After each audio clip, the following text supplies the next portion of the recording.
বাড়ির ব্যালকনি থেকে পড়ে গিয়ে এক মহিলার মৃত্যু ঘিরে চাঞ্চল্য।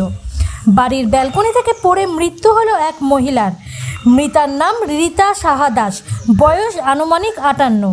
উত্তর ব্যারাকপুর পুরসভার 15 নম্বর ওয়ার্ডের বাসিন্দা তিনি। আজ সকালে বাড়ির লোক দেখতে পায় রীতা দেবী মাটিতে পড়ে আছেন। ব্যারাকপুর বিএন বসু হাসপাতালে নিয়ে আসলে ডাক্তাররা তাকে মৃত ঘোষণা করে।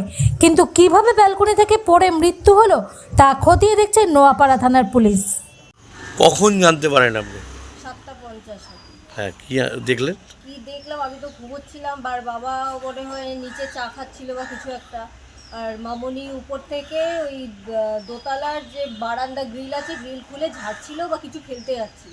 ওরকমই তখন হঠাৎ জোরে আওয়াজ শুনলাম, তো বাবা প্রথমে বেরিয়ে তো চেঁচামেচি করছিল, তখন আমি ঘুম থেকে উঠে বেরিয়ে আসি, এসে দেখি এরকম মানে ওখান থেকে হুড়কে মেবি পড়ে গেছে।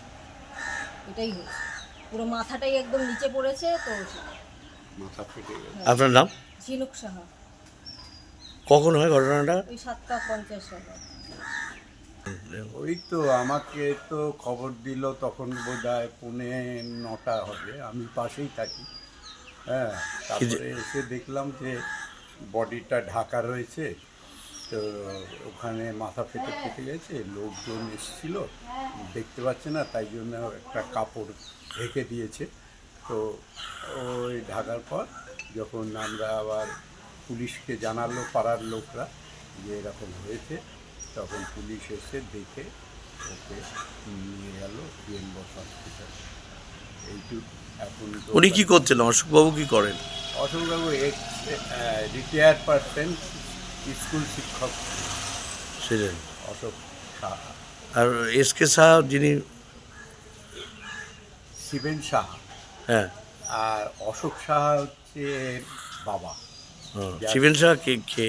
শিবেন সাহা মারা গেছে তো বহুদিন আগে। ওই নেম প্লেট দেখলেন তো? হ্যাঁ।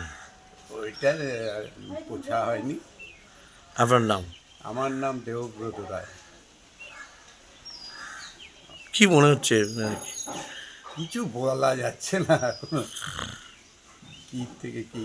ওর তো এই স্পন্ডিলাইটিসের এটা ছিল, ওইটাই মনে হয় মাথা নিচে করে পরিষ্কার করছিল বোধ হয়, মাথা ঘুরে গেছে, পড়ে গেছে। এইটাই অনুমান। অনুমান। আপনার নাম? দেবব্রত রায়।